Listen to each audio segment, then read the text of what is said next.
muitas pessoas ainda acreditam que crianças pequenas não entendem um texto literário. E aí, as autoras trazem a ideia que, se você tem um enredo que é bom, se você tem uma sonoridade boa ao ler este livro para criança, e se esse livro é bem ilustrado, e aí eu até faço um parênteses, porque o livro que eu leio, ele é bem ilustrado, mas ele não é só ilustrado, então a gente também consegue fazer essa leitura.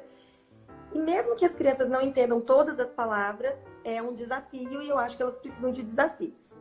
E aí eu quero contar a minha experiência com esse livro aqui, ó. Quem conhece esse livro? O BGA, O Bom Gigante Amigo, é um clássico que até já virou filme, né? E eu quero contar para vocês assim, esse livro, ó, é um livro grosso, tá vendo, ó?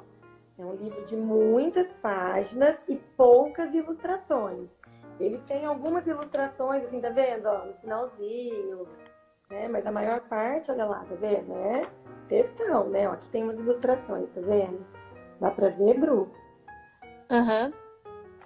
Então, esse livro é um livro que eu tenho lido para as crianças de 5 anos de idade. Tem sido uma experiência bem legal.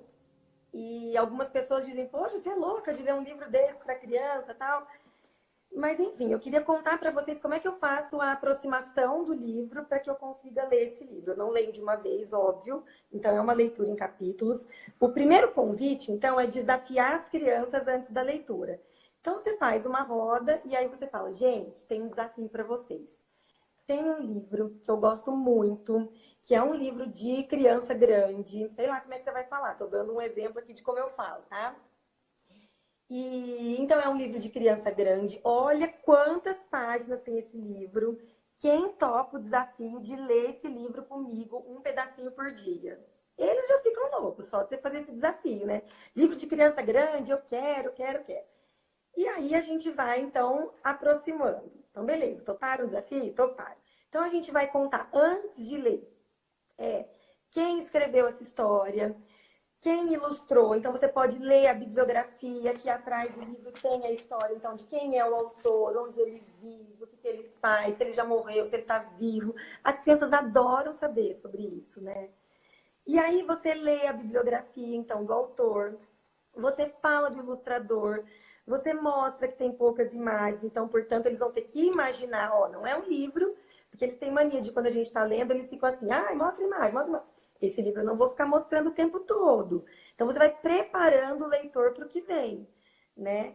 E aí você lê a sinopse, e quando você lê a sinopse, vai estar escrito que é a história de uma pequena chamada Sofia, que foi raptada por um bom gigante amigo. E aí você pode, isso tudo antes da história começar. Você pode dizer assim, gente, como é que será que é esse bom gigante amigo? Será quem consegue fazer um desenho de como imaginou que ele é? Né? Então a gente já tem uma dica, ele é um gigante, então ele é grande. Como será que é o cabelo dele? Como é que será que é o rosto? Como é que será que é o corpo? Será que ele é gordo? Será que ele é magro? Será que ele é loiro? Será que ele é careca? Enfim, você vai estimulando e nutrindo aí a imaginação das crianças para que elas pensem nos personagens que elas não vão ter a ilustração como apoio. E isso é um ponto bacana desse tipo de leitura, né, Carol? Porque, assim, o livro, é lógico que a gente acha super importante as ilustrações, o livro ilustrado e tal, para criança pequena, mas, assim, o fato de a criança poder imaginar o que você está lendo é super interessante. Isso. E aí, assim, sempre rola uma exposição de gigantes, cada um desenhou o seu, cada um desenhou a sua Sofia, né, os personagens principais, e a gente vai mostrar depois o BGA, né, do ilustrador, e aí eles vão dizer, nossa, eu não imaginava que ele era assim, o meu é diferente, e tudo bem ser diferente, né? Porque cada um que imagina de um jeito, né? Então, tudo bem ser diferente. Então, sempre é bacana, porque daí durante a história cada um vai imaginar o seu BGA, certo?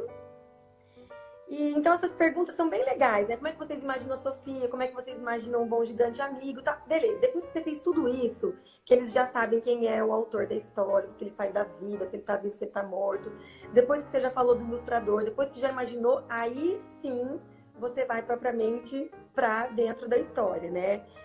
E tem sido uma experiência bacana, a gente daí para em pontos estratégicos. Então, óbvio que o professor tem que planejar, tem que ler antes, tem que pensar quais são as paradas estratégicas que vão deixar as crianças curiosas para o próximo capítulo. Então, você lê um pedacinho, daí no dia seguinte ou no dia que você combinou de ler de novo, é muito importante retomar Então, até mesmo para aquele que faltou, que não acompanhou a primeira parte. E aí você fala, então, para quem faltou? Quem consegue lembrar o que a gente leu na última vez? Então, eles vão retomar o ponto onde parou.